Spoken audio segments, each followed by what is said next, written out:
గణపతి దగ్గరికి వెడితే క్షమించు అని అడగక్కర్లేదు. ఆయన దగ్గరికి వెడితే ఏమిటో తెలుసా, 2 చేస్తే చాలు, ప్రసన్నుడైపోతాడు. ఒకటి ఇలా ఇలా ఇలా అంటే చాలు. మిటికలు ఈ 2 కణతల మీద 3 మాటలు కొడితే ఆయనకి సంతోషం. ఇలా కూడా అనక్కర్లేదు ఆయన దగ్గర.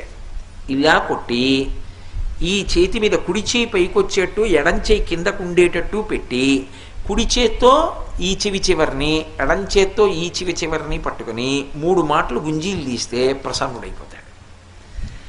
ఏమండి మీరు చెప్తున్నారు బాగానే ఉంది, కానీ అంత పరబ్రహ్మం విఘ్నేశ్వరుడు ఆయనకి ఎందుకండి ఇలాంటివన్నీ, ఇలాంటి పిల్లల చేష్టితాలు అన్నీ చేస్తే ఏమిటండి ఆయనకి ఆ సంతోషం అని అడగచ్చు మీరు.